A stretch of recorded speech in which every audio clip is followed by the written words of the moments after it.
Hey everybody, Kristen Thomas here for SUP Connect Live. It's Thursday. I get to interview people from all over the world about stand-up paddleboarding. Super excited to have friends on today, Matt Jones and Adam Tischler. We tied together in many ways. I think maybe I've spent more time talking to these guys online this year. We'll talk about our joint venture, USA SUP, that we have all been a part of, but also have unique backgrounds, unique skills. Super excited to talk with them. A little bit different having two people on. Adam Tischler is in the Pacific Northwest in the Seattle area, so he will be coming on from there. Matt, although they have lived in the same areas before and know each other from the Seattle area, Matt Jones is in South Carolina. So hopefully this will work. Hey Tracy, hey Hugo. Again, thank you for joining us. This is going to be a good one, lots to share. We all love to talk about stand-up paddleboarding, all three of us, so that will be lots of fun. Let's see, accept. Hopefully it lets me bring them on. Portugal, great. People from all over. Whoa. Oh, I fell. Come back, Adam. You guys are great sports. Thank you for doing this. Super excited.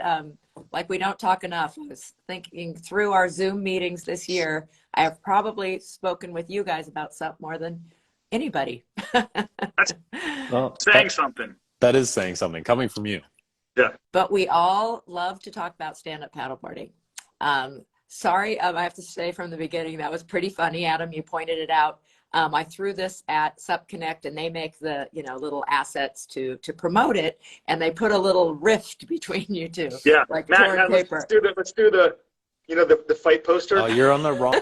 Can you spin the other way so that? I'm There we go. Okay. Is this There you perfect? go. Yeah. Now we have like an MMA poster. Screenshot. Perfect. Hey, I have to say something too, Kristen. The thing I've been working on at work forever, you can see I'm at work. Like I don't have a drop ceiling and wear colors at my house. Happened. So you're gonna hear bings and boops. I apologize to everyone watching. No problem. Like I'm currently engaged in two things. I'm waiting for things to happen. Well, thank you for making time during work. I know that was asking a lot of you in the middle of the day to be doing this, but I'm excited about that. So we'll talk more about what ties us all together, USA SUP and the podcast you guys just started, but I want to start with your background. So if one at a time, I know you're originally from the same area, but did you have a water background? Were you in other sports? And where did you first find SUP and fall in love with it? You want to start, Adam? What's your background? Yeah, so we're both from the D.C., Maryland area. I grew up there. I think the first time I found water was actually at Boy Scout camp on Chesapeake Bay. And I would go up the northern end of the bay where the Susquehanna River, just near the Susquehanna River, empties out into the bay. There's a Boy Scout camp up there. And my parents loved having me out of the house. I don't know why. After a while, I would just take sailing merit badge over and over again. So sailing was kind of my thing. And I just loved playing in the salt water, loved playing in water in general. I was always kind of a fish, like the kind of kid who would swim in the pool for, hours and hours. And kind of got away from it, actually. Went to school in Vermont, skied a bunch, moved to Boston, but really didn't reconnect with the water. Then New York, still, it's kind of funny, like, right on the water in both those cities, but they actually are sort of difficult to kind of find your way to the water. And then, ironically, I was living in Portland as well, but this is before SUP, so like I never went to the Gorge. Like I didn't know. In fact, the neighborhood that I was this is kind of a fun fact. I was the president of a neighborhood association, and it's the association that actually has sort of oversight of Ross Island, which is where so many of our friends who paddle. Yeah. And Portland, and I just remember working on remediation deals with the sand and gravel company that owned it. It's just wild when I go down there and race now. But I wasn't paddling there. Got to Seattle, and it was in 2015, 2016 that I bought a super cheap board. I just wanted to go out. I started sailing again in Seattle when I moved here in 2003, sort of reconnected to the salt water, fell in love with it, and then bought a paddleboard just so I could poke around the marina and look at boats. And at the same time, I joined the Ballard Elks Lodge, which sounds kind of crazy if you have a mental model about Elks Lodges, like most people do, which is like either people in funny hats or just sort of like old timers hanging around drinking, talking about glory days, which is probably more true for me now that I'm comfortable admitting. But they're on the water. The Elks Lodge is right on the water there in Shoal Bay, which is an extension of Puget Sound. And I joined there to get back into volunteer work. I had sort of gotten detached from it. And first meeting I went to at the lodge, a buddy of ours, Matt and I know, Alex Vaughn is his name, stands up and gives a report on the new paddle club's storage area. And I was like, wait, what? And just that was it. Like, that was the beginning of the end for me. I fully got sucked into stand-up paddleboarding from there and racing and all that. And the rest is history. Here I am on in the middle of a work thing talking to KT and Matt about SUP. About SUP, yeah. Well, that's a unique one. I haven't heard that anybody started paddleboarding to go out and look at boats. I like that story. That's great. How about you, Matt? I kind of grew up influenced with the water a little bit. My dad was in the Merchant Marines for a little while.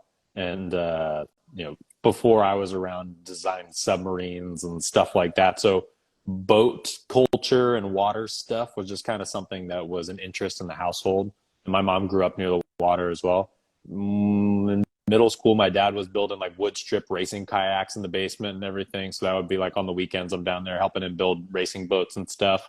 And then in like 2011, no, earlier, maybe 2008, 2009, my dad's like, hey, there's this thing called stand-up paddleboarding. Really? We should go check it out.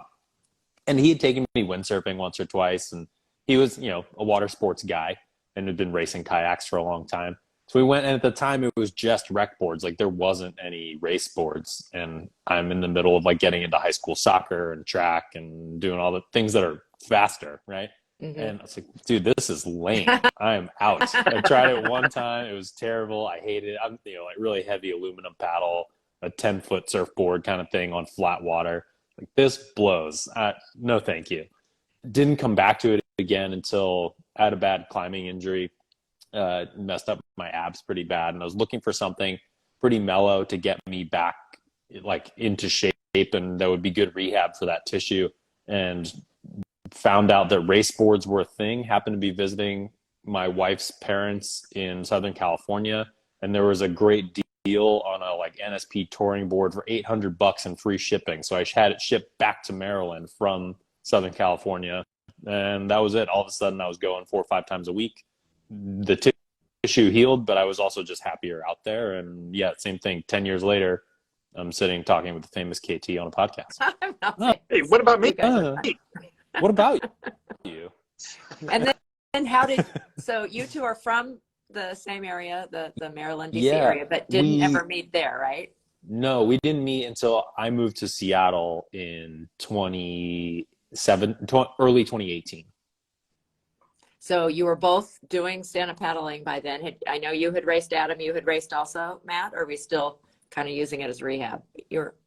No, I had started racing a few years prior. And I think when I got out there, Adam was already, what do you call it? Race boss, kind of like at the Ballard Elks, was setting courses, getting everybody set up for our weekly race series and all that kind of stuff. So it was more a friend out of necessity than I really liked him or anything. I just knew I needed to be friends with this person in order to be welcomed into the community. And influence the courses. Right. Yeah, exactly. I bet he had some influence on that, coming from a different area and coming in. Well, community is such a big part of stand-up paddleboarding, whether you're racing or recreational or whatever it is, as much as it's a solo independent sport. We talk about this all the time. So how did you find, were you already did you look up where a race was when you moved there? Did you find the Elk Club through somebody else? How did you find that community? So actually my wife moved out a month before I did, and there happened to be a race. She texted me after the race, said, hey, I met 2 bald guys that were really nice, and I think you'll like them both. One of which was Adam, and another is a mutual friend of ours named Christian. And she was right. They were both really nice people. And we knew, because we had been a part of a race community in Maryland, shout out to the Capital Sup crew in Annapolis there, that the people were really nice. Like, yeah, of course, going on the races and being physically active is important to us, but the people were nice. So we knew we kind of had at least an educated guess at a nice place to find some nice people to hang out with if we could just show up to a race or two. So we were looking for those first as a way to make friends, and we got lucky. That's That's great. I think we all feel lucky about that. So you have your water and sports background, but you definitely both have different skills and life, right now. But that's, I think, a beauty of stand-up paddleboarding, because that on the board does that kind of levels the playing field about what's your job, what's your life, what's your family going on outside of that. You can friends of all ages. I have teenage friends. I have 80-year-old friends. In this huge range. We're all in a different decade, the three of us here, and but have so much commonality. So the USA Sup thing we'll come in and out of, but I believe I found Adam, and we're allowed to say this because he geeked out like I did on Chris Parker stuff. He was a Sup racer commenter, and I, in talking to people about what we're missing in this, there's so much good about stand-up paddleboarding and racing specifically in the community, but we were so disconnected. You've already talked about Capital Sup. You talked about Chesapeake that has a great community, Seattle, and now Matt, you're in South Carolina. I'm in Southern California.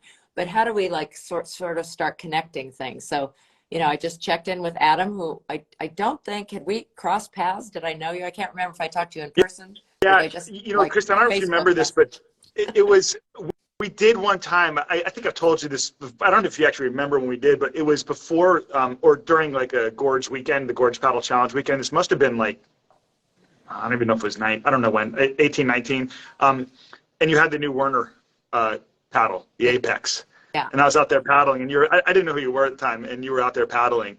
And I just asked you about it. So we were out in the water, like floating around and talking about your paddle, and that was the first time we met.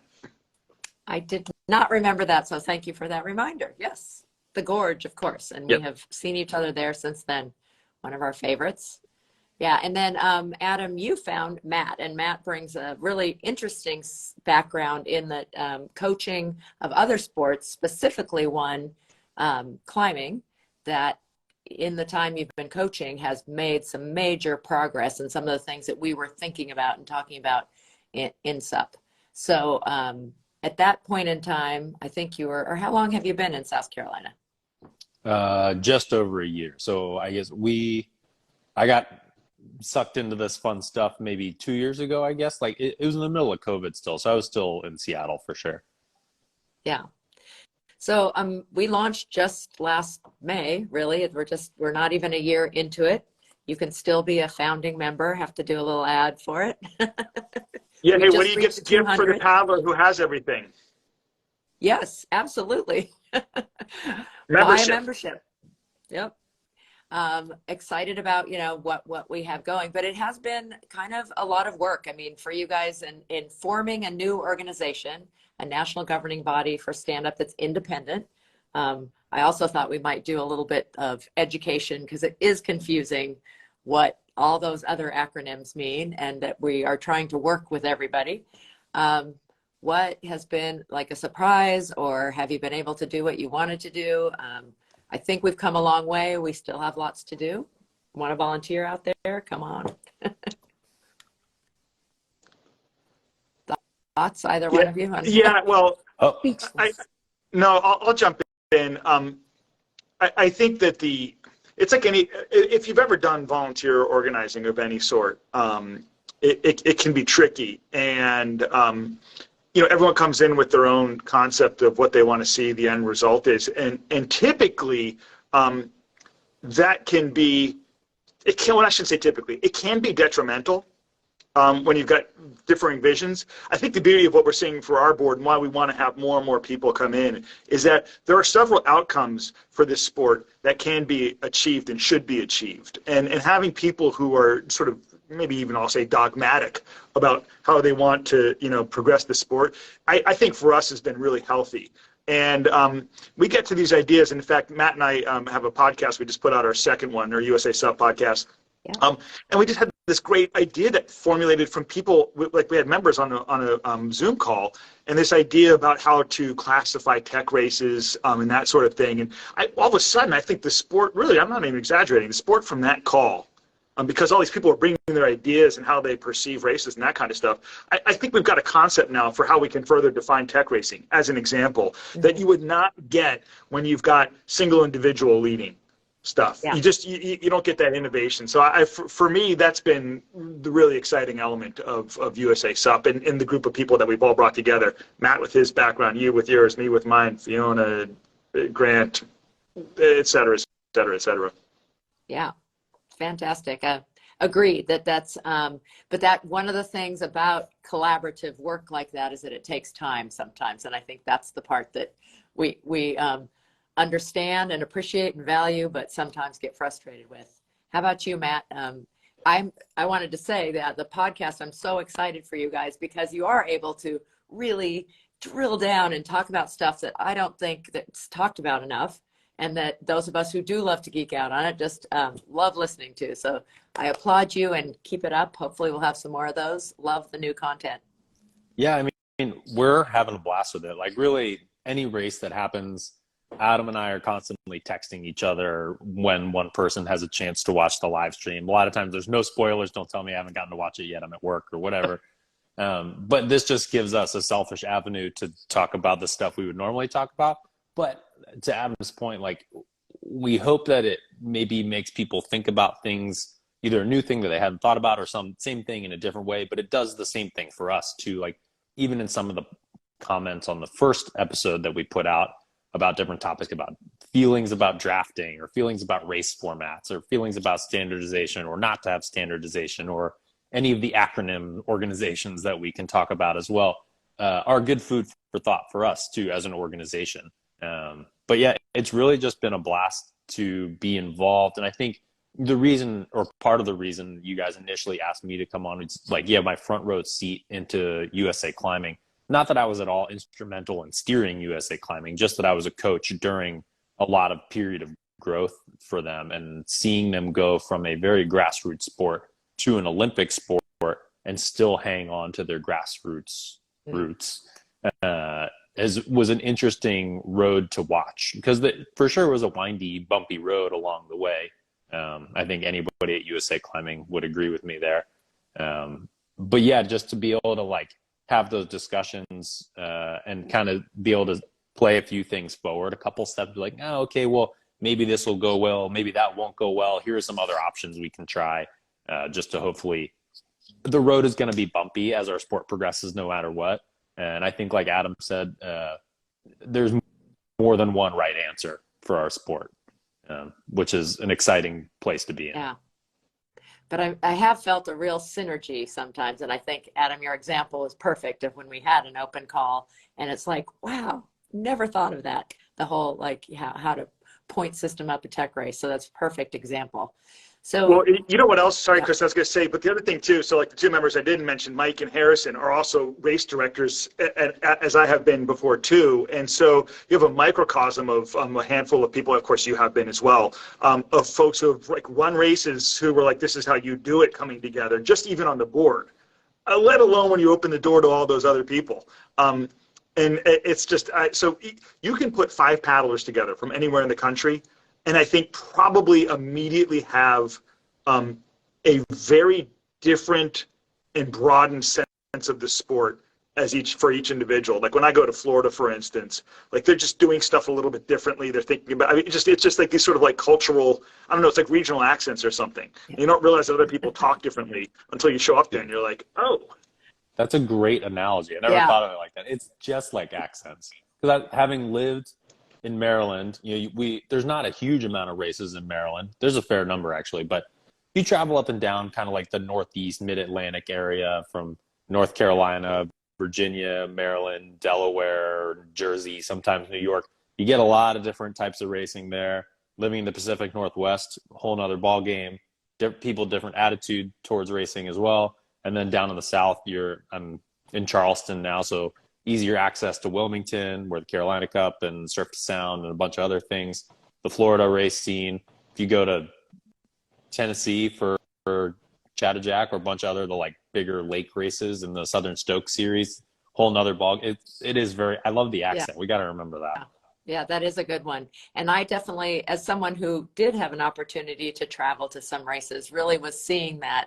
But it's even more so than I thought. I mean, we don't even speak sometimes the same language in describing. Like you go to a registration and you have to sometimes say, wait, what does that mean? Or where do I fit? Or, oh, you mean you don't have age groups, or you don't have board classes, or you have 15 of them, just so different in different places. And we really, this year in USA Sup, we're trying to embrace everything, but it really is, it's not chaos, but it's certainly, there's a lot to work on.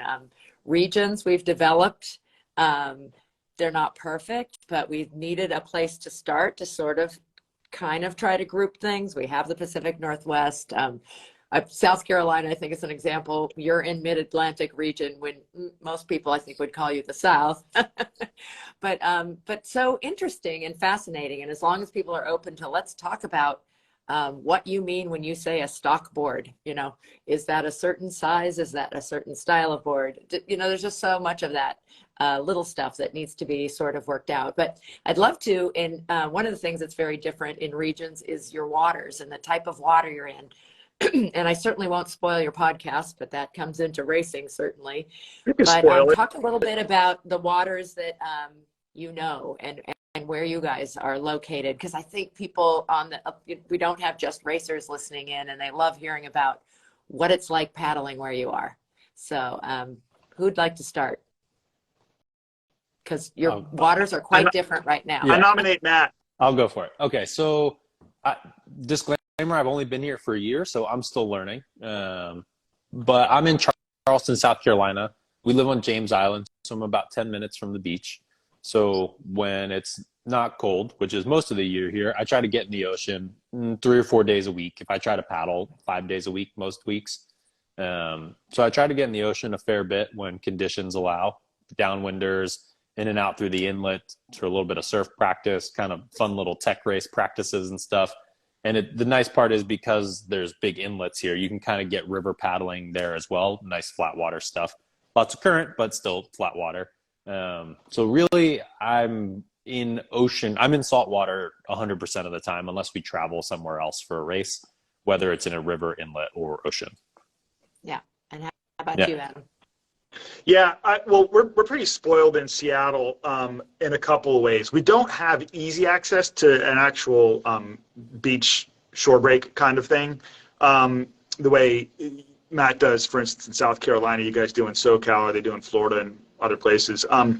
But we've got legit open saltwater conditions, major tidal stuff going on because we're pretty far north, obviously, and so we've got a lot of current, a lot of good downwinding conditions from time to time.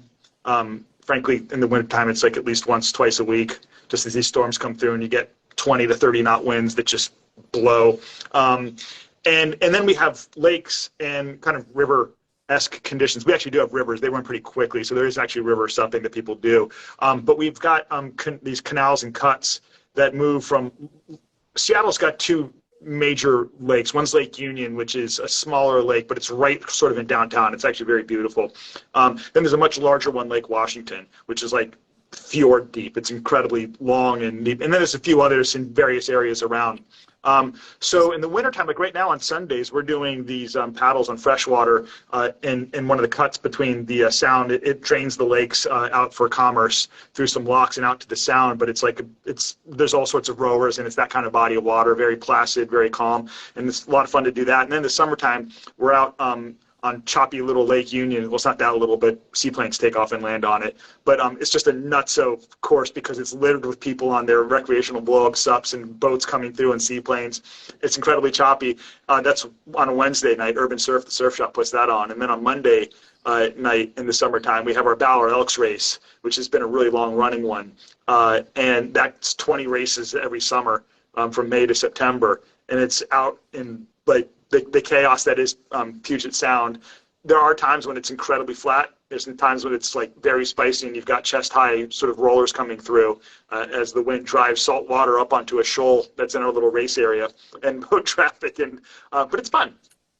It all sounds fun. I think that was a surprise to me. I knew there were little series, the kind of weekly things or seasonal, but there's so many more of them and we're still finding them. And I think that keeps people in community and connects people to community. But we're still kind of playing with how to track that in USA Sup. I know it's a bit of a challenge, that type of thing. I want to talk about, you both have really amazing skills and specialties. So Adam, you have a very intense, busy job and travel for work and have a couple kids. But I always knew you had some kind of a background, but I heard in the podcast you're a cameraman and the whole like visual and filming side of thing. And I mean, your podcast, you guys are talking about those races, not only those races, but when they are live streamed, when we can actually see what's going on. Wow, what a difference it makes, I think, in so many ways to interest in our sport. What do you think about that? And from the cameraman side, Yeah. where we might go? Well, so I spent about half my career. Well, actually, it's less than that now because I've been doing my current job at a giant aerospace company for 12 years now. But prior to that, when I was working in television news, I spent about half that time. So I spent probably 6 to 8 years as a cameraman doing that job. And then I was doing some video work when I got to where I am now.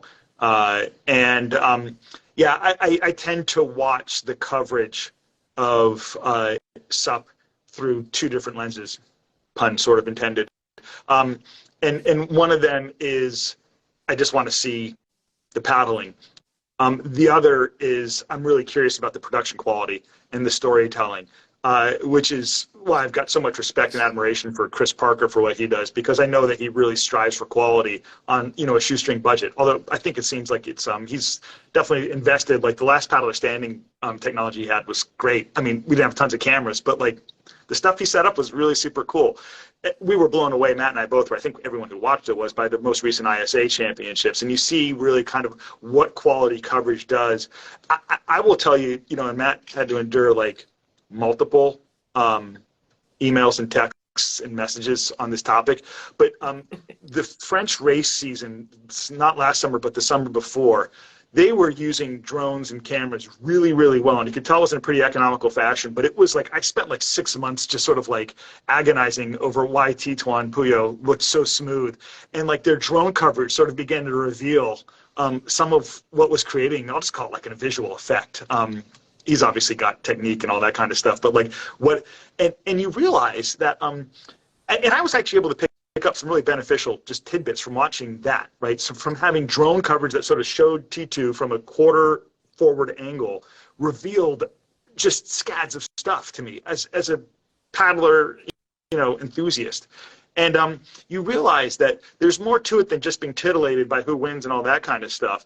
There's a beauty to our sport that is really incredible. And I'll just equate it to, like, if you watch cross-country skiing in the Olympics, I cross-country ski a little bit, but I will be riveted to that stuff when they've got good coverage, because if you have a good announcer and you've got good visuals, you can sort of see, and they're describing, like the fact that their kick is falling behind shows this and that, and all of a sudden you're tuned in, you're glued in. And our ability to cover the sport visually enables great storytellers like you and Chris and Mathieu and Mike and others to be able to really describe another layer down, because you did a great job just the last paddler standing when you couldn't see anybody. Imagine if we had drones following them the whole time, how rich and immersive it would have been. Yeah, well, the drone, I do, and our sport is beautiful. Oh my gosh, have to agree with you on there. And that's the ISA where it was in Puerto Rico. What a background. I mean, what beautiful visuals we were getting in that way. But we also have what Chris Parker talks about so much now, especially in his new wave, is the storytelling, the people. Yep. And that, I think, last paddler standing was kind of an example. I didn't know what the heck we were going to do with 48 hours of time, and yet it went by, and there were things to talk about, and stories unfolded, and we met more people than you usually would, and got to like get backgrounds that you usually wouldn't find out. So it was so good. It was so good. It was weirdly captivating. I know. It was weird. I was so It ready was to be weirdly bored. captivating. Yeah, Other people have said that. It was great. It was amazing. But we have had both. I mean, that was more on a shoestring budget. Even though Chris Parker can make it look great with, what he set up, and then we're scrambling and setting up our phones, to try to get another angle. But I also have so appreciated these international organizations who really do to have production companies doing it with a full trailer with all these screens and everything. Wow. It can be mind-blowing when you can do overlays and, that kind of stuff. It really gets so professional. I've been a part of also some pretty weak coverage, last minute stand in for someone, don't even have a gimbal, out on a boat, making people seasick, but people are so grateful because they wanted to see where I'm not there and I want to know what's happening. So I think coverage of any level is so valuable, but now we've seen the possibilities, which is exciting. And Matt, you got to give us you are, the functional movement stuff and everything that I just want to pick your brain because there's so much out there with the coaching and the physical side of this. And to me, one of the exciting things about our young sport is that we don't have it all figured out. We don't have exact, and we need to learn more. So I don't know where to even start with you on that, but talk about your coaching background and when stand-up came into that, and maybe some tips or thoughts about stand-up in our. Ooh, I maybe won't be presumptuous enough to give everybody blind tips, but my background is I have a degree in kinesiology. I've been in and around the sporting performance world basically my entire life. Like something like this was what I knew I wanted to do for a living from 15 onward. And it's been my entire professional career, mostly in the rock climbing performance world. I've been really fortunate to work with a lot of really amazing elite coaches and teams across the country. I spent 8 years at what's formerly Earth Treks, now is the Movement Gyms. They're the biggest national chain of climbing gyms. And then worked at Vertical World in Seattle with Tyson Shaney, who anybody in the climbing world probably knows Tyson. And that was a really big 4 years for me to work under him. He was a former national team coach for 15 years. And just so everything like Adam, I watch paddling through multiple lenses. One is as a nerd fan who just wants to watch a good race, and the other is somebody who can't turn off his brain watching athletes trying to figure out how they're doing what they're doing and what decisions they're making throughout the race. And a race Adam and I refer to frequently, I think we mentioned it in our last podcast as well, was the 2019 ICF race, where not only from a broadcast standpoint, but also from a what you can learn standpoint, like because you can see what's happening and you have commentators who know what they're talking about, the ability to glean more information when Kelly Margette says, hey, somebody's probably going to try X, Y, or Z around this next buoy. Let's watch and see what they do. And then whether they do or don't, he breaks it down. And then as people are paddling, where it might just be kind of like dull time on a phone gimbal on a boat or something, they can say like, hey, watch so-and-so what they're doing with their hips in comparison to another person with their shoulders or whatever, and really break down information. And for me, that's where like I'm running that back 3 times and writing down what I see, or I'm counting strokes per minute on different athletes of different builds and getting super, like I've got a whole notebook full of really, really, really nerdy stuff. And I'm sure there are other people out there. So our hope, or at least my selfish hope on our podcast, is to be able to kind of like yank these people out of the dark. I know for a fact that people like Jim Terrell are out there with a whole bunch of data on the sport that he maybe doesn't want to share because it's secretive to his athletes. I don't know. But I think if we asked him, it would just be he hasn't had an avenue to share it, right? And I'm sure there's a lot of other folks out there, not just in the U.S., but who have put a lot of time into the development thought process of how we can improve our sport. And just in the same way that like what our pinnacle event looks like or what the tippy top of our sport looks like, there's no wrong way to paddle either, as long as you're doing the basics right. So I think the more we can get people to share information, the faster the development for those things will go as well. Yeah. I mean, sometimes I do feel like we're really behind on that, because when something's new, I mean, who are the experts? It's whoever steps up, and they don't always have it. People will say, well, why did he do that? It's because somebody has to.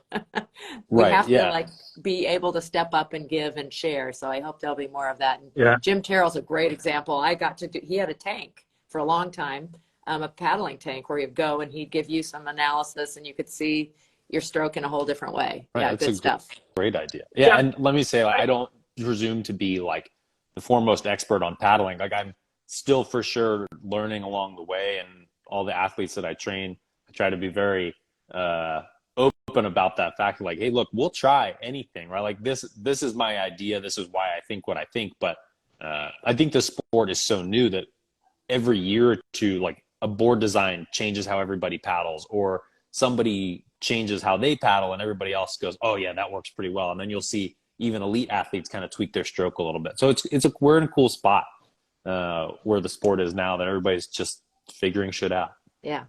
Yeah, I think that there's an important element here too, which is that because of marketing, and I don't fault them, and we've got friends, all of us, who are in the manufacturing aspect of this business, and I think you run into people who are just getting into the real sort of like racing element of the sport, and are as focused on equipment purchases and decisions as much, if not more so, than like small tweaks that they can be making.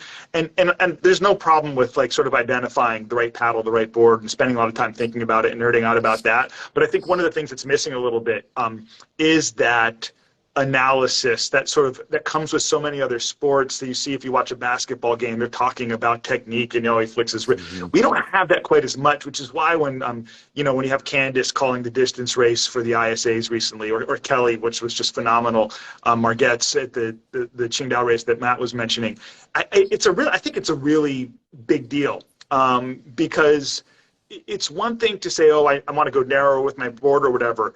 It's another thing to say, oh, I need to try this new technique. And as I listen to people who are kind of coming into the sport, there's a lot more talk about, what the equipment will do for them, what decisions they need to make about equipment, and less about, things that they need to try in terms of technique and that sort of thing. The people who do usually talk about technique more than equipment are folks who are coming from a pretty significant athletic background anyways. The folks who are coming from sort of a, just enthusiast background, or maybe they're just like running, so it's maybe less about like, less complicated, are the ones who often kind of start looking to equipment a little bit earlier.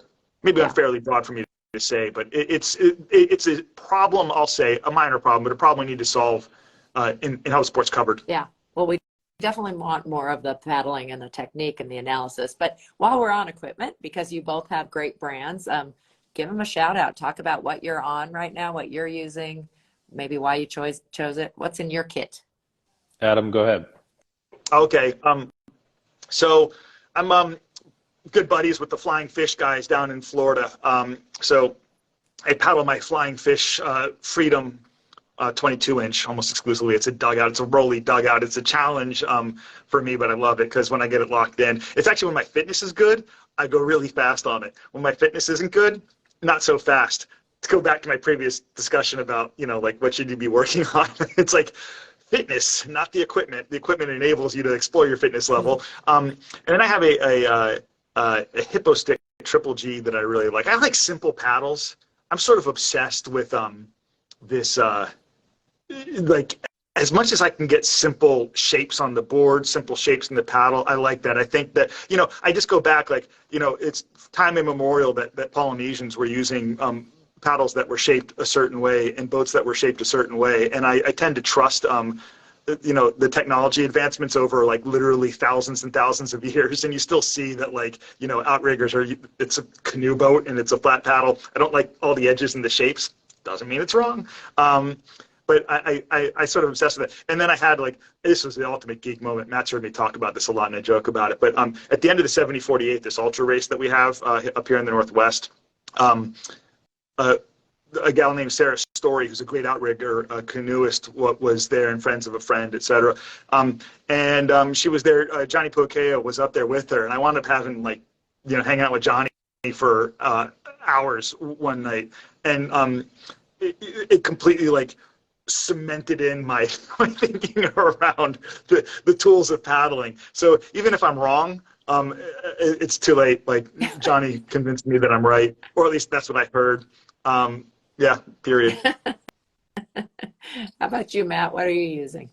I paddle for the Sonova guys. Are nice enough to help me out with some boards this year. I was a one board quiver for a while living in Seattle, but now that we're so close to the ocean, having two really helps, especially when we travel. Most of the time it's inland to flatter water, so it's nicer to have something that's a little narrower, more slippery than I would in the water. So I use the Sonova all water for pretty much anything that's not glassy water. It's got enough volume for me to, like, take in and out through some 4 and 5 foot waves on the inlet, which is awesome. And I'm not a light guy either, so if it floats me, it'll float most people. And I also have the 21-inch flat water Elite, which they make in like a rounder bottom, and then the non-Elite has a little bit of a concave to it. So otherwise, it's a pretty similar board, so you can kind of pick your poison there. Paddle-wise, I've got a bunch of paddles. I'm the opposite of Adam. I like to try everything. I'm a big fan of having more than one paddle in your quiver. For me, I like two throughout the week when I'm training. This is maybe a little nerdier than you really asked for, KT, but you're getting it anyways. If I'm getting like 2 interval sessions in throughout the week of paddling 5 days, I'll use a shorter, stiffer shaft and maybe a bigger blade for those days. Like that's probably my normal race paddle. And then I've got a little bit longer, only like an inch and a half longer, not much, and a much more flexible shaft and a smaller blade for when I'm just going out for long cruises. Just like if you're going to the gym, right? You don't lift the exact same weight for the exact same amount of reps every time you go.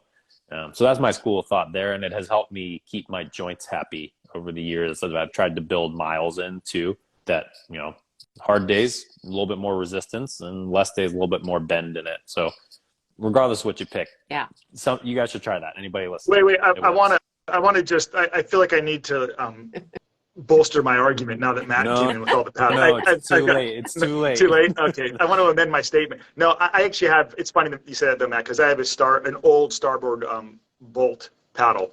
It's like 93 square inches, very stiff shaft, but I use that for downwinding a lot just because that big blade for grabbing on. And then I didn't mention my Flying Fish Freebird, which is like a dugout pintail, which is just like insanely fun in the bumps. I should amend my earlier statement as well about how the technology, it's more about technique. Because I got the dugout pintail for downwinding. It was like I got about 25% better, like immediate downwinding immediately. But all sometimes technique, the board, right? Oh yeah, just my balance just improved overnight. Amazing. Yeah, well, it's both. It's equipment and the engine. You guys are both great racers. Great racers, the one who has the most fun, who gets out there. I'd love to hear a little bit about maybe favorite races, and then maybe those you aspire to. What are your goals for 23? Set any up yet? I know we're doing a lot of other stuff and planning races and things too, but we're all still the racers. National Championship. That's right. November 10th through 12th. 23, yeah. But that's going to be an interesting challenge. I'm thinking now we need to recruit some more non-stand-up paddlers to help so that we can all race. I've already kind of resigned myself to potentially not racing, to be totally honest. I think we'll get on the water somehow, but it's just, how these things go. Yeah. Well, we're setting ourselves up at a great host hotel that's with water access to get to the different places, which are great in Long Beach. So excited about all of that. But what are some favorite races? You mentioned, Adam, you've done an ultra, or you do an ultra every year there. Yeah, I'll do the 70-48 again this year if my health. I mean, you sort of need to be pretty healthy going in, but it's a ton of fun. And anytime a race ends and you drink beers with Johnny Puakea for like 3 hours, winner chicken dinner. That's what I expect every year from now on. Some sort of paddle guru to be waiting for me at the finish line just randomly. It's ultra. I share a fascination with ultras as well. It's very difficult, it's hard, but it's fun, and it's sort of, I don't know, it's a different way to think about things. My favorite races, I think year to year, if I just say overall, are the Bob Reuter races that he puts on down in Portland. We usually get a pretty good Seattle contingent that goes down, but he puts on a really good race. The Portland folks are friends of ours. They're really fun. It's on the Willamette River. And honestly, as much fun as I have racing on the Puget Sound, and there's a few other race series that we do that are like paddlers and rowers races, but we usually get a lot of paddlers showing up for those. It's kind of like what you have in SoCal as well.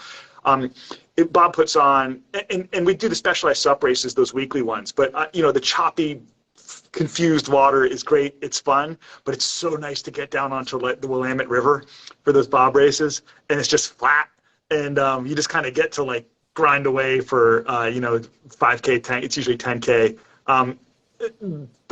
Those are probably my favorite. Of course, there's the Gorge. There's 70-48. There's other standout races, but if you were to say, like, if you could do one kind of race over and over again, I hate to say it, but because I'm like, I like salt water and open water, but like a flat water river scenario is actually, I'm admitting, is my favorite. Those races are really fun. There's also kind of like a just for fun, unofficial Portland versus Seattle contingent thing going on there every year. Yeah. Like it's all not counted, no points counted or anything, but it is a fun thing. Yeah. Yeah, those And they're races are fast. great. Yeah, Shout they're out fast, to Bob especially and Kim. when Fiona and Bodie showed up. Then it's Then you're just fighting for third, man. Always. or eighth. Or yeah. So Matt, you're in a new area, but did you get a chance this year to do some racing in South Carolina? Yeah, I mean, everybody's answer, but Carolina Cup. That was probably the hardest I'd trained for a single race before. And it was awesome. I mean, I know you're not supposed to have goals like that are, I want to finish whatever place it is, because you're supposed to do the best you can on whatever day, right? And you can't control who else comes. Yeah. But I was really happy with my result and where I ended up, given the field and all that kind of stuff. And I found like anybody who's done that race knows, as you come back into the ocean, you've got a couple miles left, your legs feel like jelly, maybe you're going to barf, things are cramping, it's terrible. But then you look at the watercolor and look where you are, the like emerald color there in Wrightsville Beach is just so cool. So you're like, oh, right, this is not so bad. And then those next couple miles go by pretty quick. So that's an amazing one. Chattajack always sticks out. I've got my belt buckle. I don't know. I took this last year off. I'll probably go back again at some point, just because it is such an amazing environment. Like the paddle is beautiful, whether or not you're racing. You're going through the gorge. The last year I did it in 2019, like looking up and there's hawks and eagles zipping over me. You're in between the mountains. There's beautiful fall foliage there in Tennessee at the time. So you really can't beat it. Hopefully you don't get like a freezing headwind year. It happens if you've done the race, Yeah, for me, it's always going like really beautiful places. So the gorge qualifies obviously as well. Like, where else are you going to go? That's just a conveyor belt amusement park for adults, basically. Like it's just amazing. Yeah. How about? Well, that's the thing about the ultras, I think. I mean, that is like a mini ultra of sorts. But this is, and Matt, you always shake my head whenever I mention the 70-48, which is that it's 70-mile race, right, up the Puget Sound. It's long, but like there's a moment at the first night. You launch at 7 p.m. and there's a moment as you're going up this area called the Colvos Passage, as you're kind of cruising from Tacoma up to Seattle, essentially the first overnight, and sun goes down and everyone's little lights on their boats, and there's all sorts of different paddle crafts. So like some are way far in front of you typically, and SUPs are typically in the last third. Although there's a handful that are going really fast, but it looks like a star field on the water. At night, and then you kind of get to another part, and the bioluminescence are there, and you're paddling in the dark at night, and there's bioluminescence, like every paddle stroke, and little squids lighting them up and stuff. And I think that's it's such a different experience, those long races. The longer the race is, the more your experience is morphing from competition and into experiential as an individual. Whereas the 5Ks, it's so fun to be like screaming at your buddies going around buoy turns. These super long ones are like really sort of just like immersing yourself, hopefully not literally, but in the environment. Yeah, amazing. So how about locations in the world? Like, is there a dream spot, maybe not even a race, that you just want to go paddle? I mean, we talked about the beauty of all the different places. Something you've seen a picture of, maybe? I got mine. I've had the same answer for years. The first time I saw Parker's broadcast of the Air France Tahiti, like it's a long race. I want to say it's like 24K around the lagoon or something. I don't care if I go for the race or not. I just want to go paddle that loop. It looks amazing, like really mild down breeze conditions kind of the whole time. Yeah, you're fighting some current here and there, but you can see the reef everywhere you go. The conditions never seem to be too crazy. I know it's hot, but it's never cold. I'd rather that. Obviously, my move from Seattle to Charleston proves that. But for me, that's like anywhere in Tahiti, that paddling is part of the culture. So I would just really like to experience what that's like, to say like, hey, I'm just here to paddle and see what being immersed in the culture there in that form would be like. Yeah, I would agree. I don't want to be unoriginal, but I would say the same thing. I mean, you see that area, the South Pacific. I mean, you could pick your island chain. The South Pacific looks amazing. I will say I didn't mention fun races to do because I don't always get to do them, but for me, like that Jupiter, Florida area, there's a whole sort of spot in the East Coast of Florida is a little bit of like a mini paradise, because you come from Seattle. You know, I usually go there for spring break in April, and it's like still like rainy and cold. And you show up there, and it's amazing to be in a place where the water's warm, and you've got, you know, surf right there if you want it, and flat water right here if you want it. And there's a paddle culture, so it's kind of like a little Fisher Price version of the Tahiti experience Matt just described. It's a great, Yeah. great. I love that. Yeah. I don't think they would take too kindly to that, but you're not wrong. Well, let's take a vacation there at the same time, because put me on that list too. Definitely have not been down there before and would love to paddle those waters. Just look absolutely amazing. I'm going to switch gears for a second because I don't want to run out of time. And I think this is just important to go over, since we're talking with people who probably are interested in racing by now, if they're still with us. So there are a number of organizations. We appreciate what they've done for stand-up paddling. At least USA SUP, we're taking the how can we work with you, but it can get very confusing. I saw Mike, I don't know if you've seen Euchre over there, Stand Up Magazine without the E, just did his top paddlers, and he's like, yeah, there's the, you know, multiple world champions, but here's who he made his pick, basically based on ISA, ICF, APP mainly, but there's others too, and there have been in the past. So this is my shirt from USA Surfing. That's our country organization under, somebody want to explain? No. No. It's a whole other podcast. Yeah. So the International Surfing Association and the International Canoe and Kayak Association both feel like we fit under them. And actually, I personally agree. I mean, by their definition, we are standing on a board. Yes, so we're surfing. By definition, we are front-facing paddling sport, and that's the definition under kayak and canoe. So they both have expressed this interest and kind of fought over us before, I think it started in 2014, so maybe before both of you were even involved, like Adam, and they have been all the way to the Court of Arbitration and done all these things. Mm-hmm. So, but this is the Olympic path, which is now under the Surfing Association. It is only one aspect of what we do. We believe that it's interesting. I hope we get there someday personally, but it's a piece of the whole puzzle. And I know we're working hard to connect. Grassroots have been mentioned, a couple of times. APP is a series. It's in multiple countries. They move around where they are. None of them, unfortunately, have set their dates for next year. And this is another thing to organizing a sport, is we've got to know farther in advance exactly when and what's happening and try to avoid those conflicts. So again, by helping organize the U.S., we're hoping to do that, right? Thoughts on that? Yeah. Well, hopefully people watching this get that we're paddlers of different ages, as you said earlier, skills, et cetera, interest, even regions. And this is not, our effort is not with USA SUP, is not in competition with those other organizations. It is a layer that is missing from the overall scheme. That people who understand paddling, understand paddlers, I'll say almost all paddlers, and have deep reach into the paddling communities where we exist. We need that. We need the bottom-up aspect of that sport, which does not exist today. Currently, it is top-down, and there's room for that for sure. That's an important element of the organization of any entity. But I'll give you an example. The folks in Florida are want to get their sort of like reconstitute their Florida Paddle League, which was getting some steam and prior to COVID. And, that would involve ranking. And other people have discussed that too in various regions around, hey, we want to rank our races. We could do that potentially in the Pacific Northwest, which is one of the things that, when you and I first started talking, Kristen, was a thought that I wanted.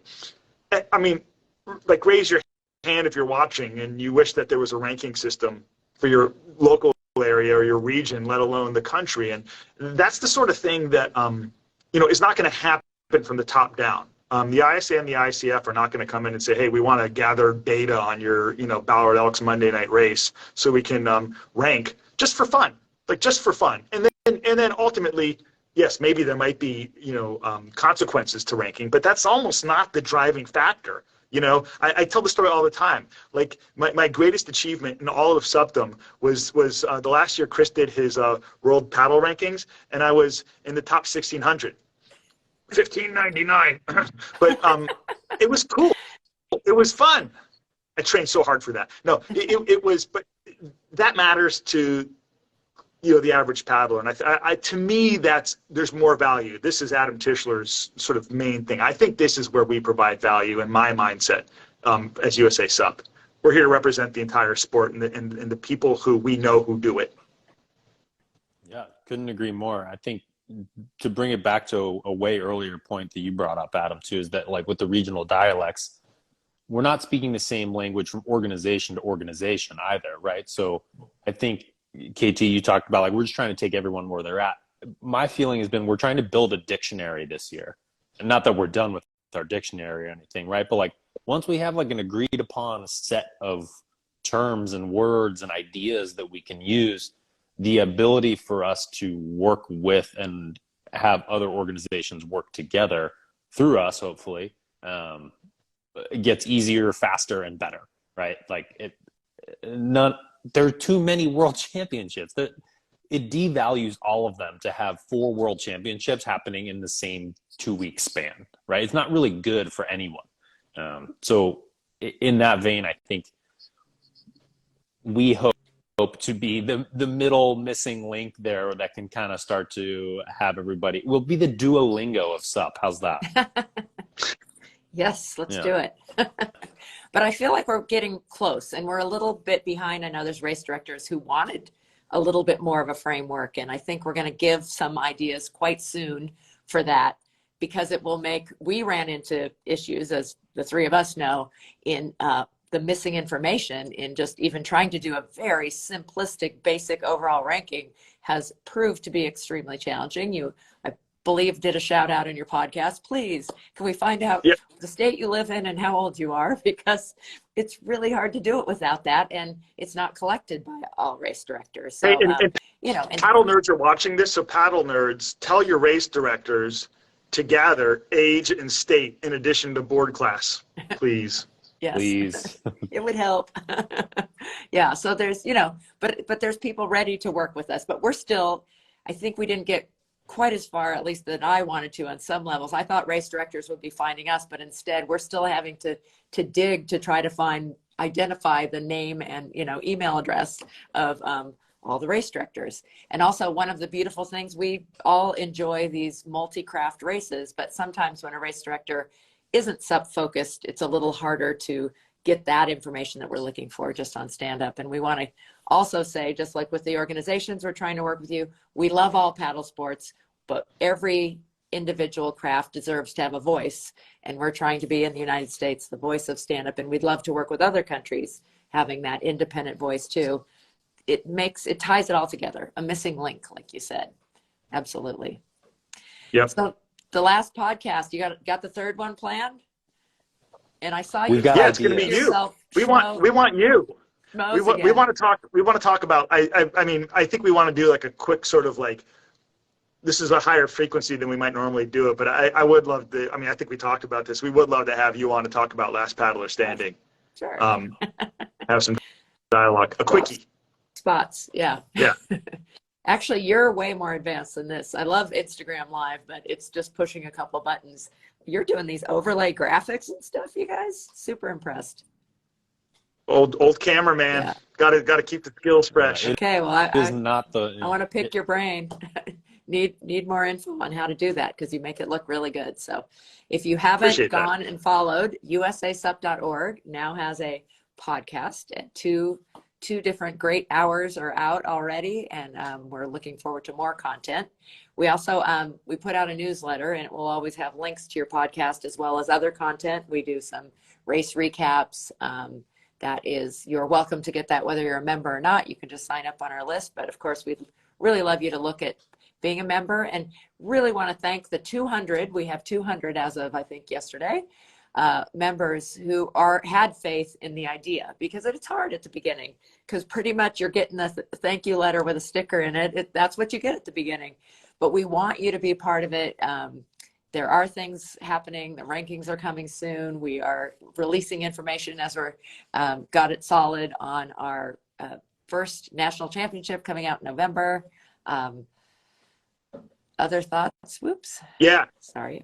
Thanks to Harrison, you two, Fiona, Mike, Grant, Ryan for the work he did. The board on USA Sup, I think people watching should know that there's a group of volunteers. This is more than just us three, certainly, who are doing a lot of work to pull this thing together. It's fun. They're friends, but it's work. So anything that anyone out there can do to help support the effort, thank you. Yeah. Yeah, and if you or anybody you know are interested in coming on and chatting about something you're passionate about in SUP, please reach out. Maybe KT, we can post our like USA SUP emails in here at the end or something like that.